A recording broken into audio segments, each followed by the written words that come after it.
తింటూ కూర్చుంటే కొండలైనా కరిగిపోతాయనే సామెత చాలామందికి తెలిసిందే. అది సహజ వనరైన నీటికి వర్తిస్తుంది. పొదుపుగా వాడుకోకపోతే నీటి ఎద్దడి తలెత్తే ప్రమాదం ఉంది. విచ్చలవిడిగా నీటిని తోడుకుంటూ పోతే భూగర్భ జలాలు అడుగంటుతాయి కూడా. భూమిపై లభ్యమయ్యే నీటిలో 97% సముద్ర జలమే కాగా మరో 2% మంచు రూపంలో ఉంది. మిగిలిన 1% ఉన్న మంచినీరు మాత్రమే సమస్త ప్రాణులకు జీవనాధారం. అయితే పెరుగుతున్న జనాభా, పర్యావరణ కాలుష్యంతో మంచినీటికి గడ్డుకాలం ఏర్పడింది. మరోవైపు నీటి వ్యాపారం 3 పువ్వులు 6 కాయలుగా విస్తరిస్తోంది. మరి ఇలాంటి పరిస్థితుల్లో నీటిని రక్షించుకోవడానికి ఎలాంటి చర్యలు తీసుకోవాలి? సమస్త జీవానికి ప్రాణాధారమైన నీటిని ఎలా పొదుపుగా వాడుకోవాలి? జల కాలుష్యాన్ని ఎలా కట్టడి చేయాలి?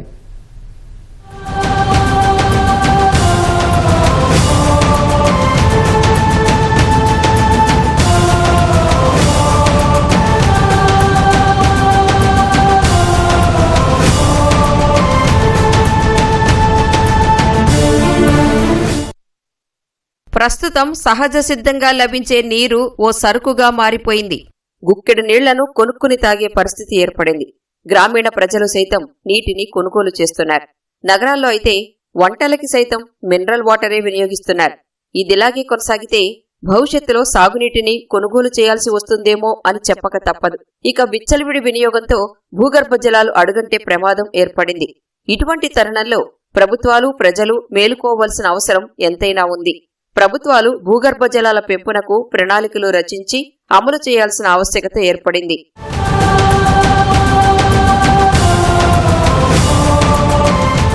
కరువు కాలంలో, వేసవిలో తాగునీటికి తహతహలాడే పల్లెలు ఎన్నో. కిలోమీటర్ల దూరం నుంచి నీళ్లు తెచ్చుకునే చిత్రాలు ఎన్నో చూస్తుంటాం. ఈ నేపథ్యంలోనే భూగర్భ జలాల రక్షణ, సమర్థ వినియోగంపై కేంద్ర ప్రభుత్వ ఆధ్వర్యంలో అధ్యయనం చేస్తుంది. ప్రభుత్వ పరంగా నీటి పొదుపు చర్యలు తీసుకునేందుకు ఈ అధ్యయనం ఉపయుక్తమవుతుంది. గతంలో 3-4 ఏళ్లకోసారి పరిశీలన జరిగేది. అయితే ఇటీవల ప్రతి నీటి సంవత్సరంలోనూ అధ్యయనం చేసి భూగర్భ జలాల లభ్యత, వినియోగం తీరుపై నివేదికలు రూపొందిస్తున్నారు. రాష్ట్ర ప్రభుత్వంలోని 21 శాఖల ద్వారా ఇచ్చే సమాచారాన్ని ఇందులో విశ్లేషిస్తారు. మరోవైపు 2050 నాటికి ప్రపంచంలోని చాలా దేశాలు తీవ్రమైన నీటి సంక్షోభాన్ని ఎదుర్కోనున్నాయని వరల్డ్ రిసోర్సెస్ ఇన్స్టిట్యూట్ అధ్యయనం వెల్లడించింది. 2030 నాటికి 40% మంది భారతీయులకు తాగునీరు అందుబాటులో ఉండదని నీతి ఆయోగ్ నివేదిక పేర్కొంది.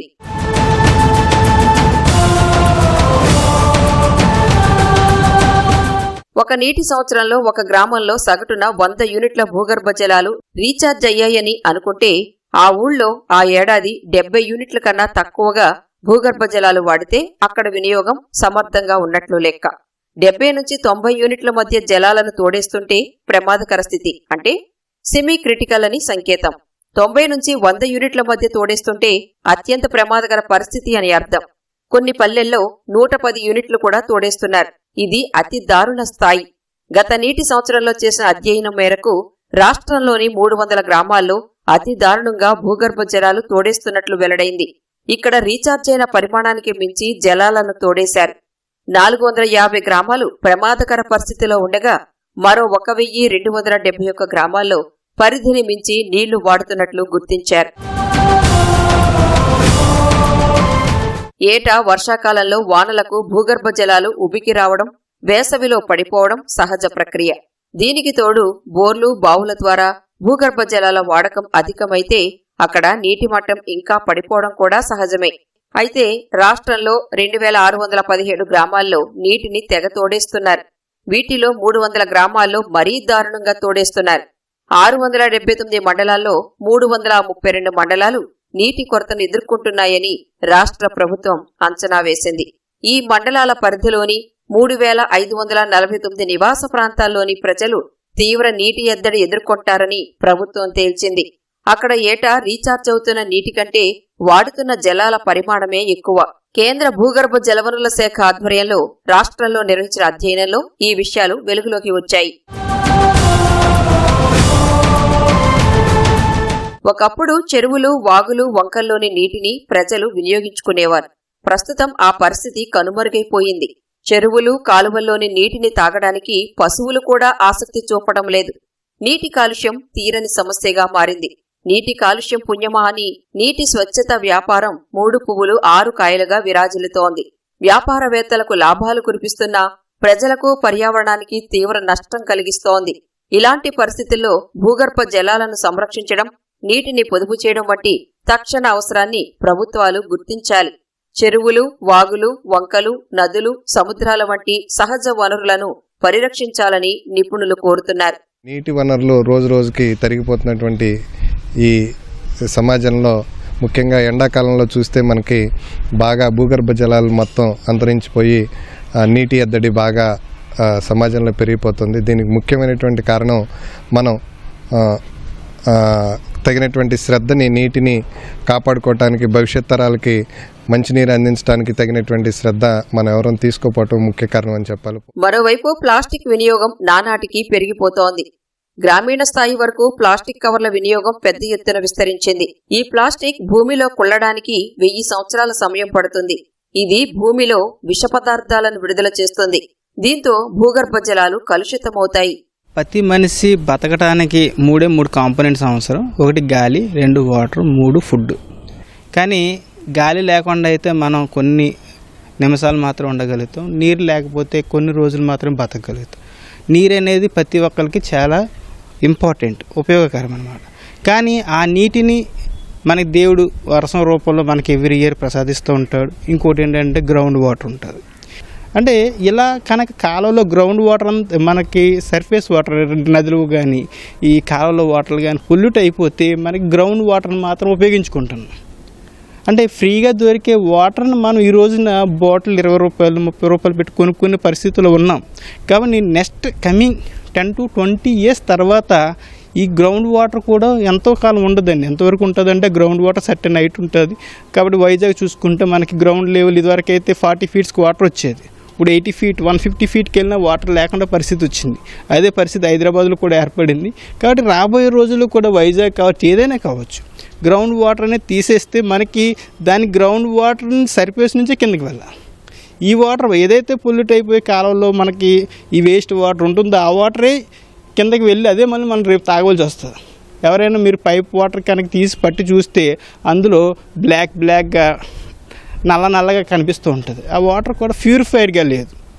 కానీ మనం ఏం చేస్తామంటే ఈ కాలువలోకి వెళ్ళే ఏదో ఒక కాలువని మన డ్రింకింగ్ కాలువల నుంచి డ్రైనేజ్ సిస్టమ్స్ని కనుక కొంచెం కాలువలోకి మళ్లించకుండా డైరెక్ట్గా ఓషన్లోకి పెడితే మంచిది.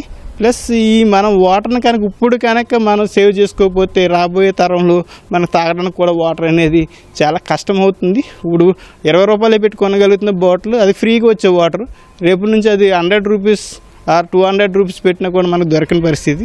పెట్రోల్ కన్నా దారుణంగా అయ్యే అవకాశం అయితే డ్రింకింగ్ వాటర్లో కనిపిస్తుంది. ప్రస్తుతం ప్రపంచ జనాభా 750 కోట్లు ఉండగా వీరిలో 300 కోట్ల మంది తాగునీటి సమస్యను ఎదుర్కొంటున్నారని అధ్యయనాలు తేల్చాయి. ప్రతిరోజు ఒక మనిషికి 50 లీటర్ల నీరు అవసరం. అయితే కనీసం తాగడానికి రోజుకి కనీసం 2 లీటర్లు అందని వారు ప్రపంచవ్యాప్తంగా 250 కోట్ల మంది ఉన్నారని పర్యావరణవేత్తలు అంచనా వేస్తున్నారు. భవిష్యత్తులో నీటి కోసం యుద్ధాలు జరిగే పరిస్థితి ఏర్పడుతుందని నిపుణులు హెచ్చరిస్తున్నారు. కొన్ని లక్షల టీఎంసీల నీరు సముద్రాలు, సప్త సముద్రాల రూపంలో ఉన్నప్పటికి కూడా ఎందుకు ఈ పరిస్థితి దాపరిస్తుంది? సుమారు 750 కోట్ల పాపులేషన్ ప్రపంచవ్యాప్తంగా జనాభా ఉంటే ఈ జనాభాలో నేటి వరకు ఇప్పుడు గమనిస్తే 300 కోట్ల పైగా జనాభాకి కనీస తాగునీరు కానీ మంచిని ఉపయోగించుకోవడానికి అవసరమయ్యేటువంటి ఏదైతే పర్ డే మనం చెప్పుకునేటువంటి 50 లీటర్ల నీరు లభ్యం కావట్లేదు. తాగునీరు 2 లీటర్లు కూడా లభ్యం కానటువంటి పాపులేషన్ 250 కోట్లు. ఇది ఇలాగే కొనసాగితే భవిష్యత్తులో మానవాళి ముప్పుకి ఖచ్చితంగా దారితీస్తుంది. కాబట్టి ప్రకృతి వనరుల్లో ముఖ్యంగా నదీ జలాలు చాలా కీలకమైన పాత్ర పోషిస్తున్నాయి. ఈ 0.3% సర్ఫేస్ వాటర్లో ఉన్నటువంటి సరస్సులు కానీ లేదా నదులు కానీ ఇవన్నీ కూడా పూడికతో కప్పివేయబడటం, ఆక్రమణలకు గురి కావటం చేత చాలా వరకు కూడా ఈ దెబ్బతినే పరిస్థితి ఏర్పడింది. అందుచేత ఈ ఉపరితల నీటిని కాపాడాల్సినటువంటి బాధ్యత ప్రజల మీద ఉంది, ప్రభుత్వాల మీద ఉంది. తాగునీటి సమస్యకు పరిష్కారం లభించాలంటే జలాశయాల నిర్మాణంతో పాటు పూడికతీతపై ప్రభుత్వాలు దృష్టి పెట్టాలి. భూగర్భ జలాల పెంపునకు దృష్టి సారించాలి. సముద్ర తీర ప్రాంతం కోతకు గురి కాకుండా చూడాలి. తీర ప్రాంతాల్లో భూగర్భ జలాలు సైతం ఉప్పు నీరుగా మారుతున్నాయి. దీన్ని అరికట్టే విధంగా వ్యూహాలు రచించి అమలు చేయాలి. భూతాపం పెరగకుండా చర్యలు తీసుకోవాలి.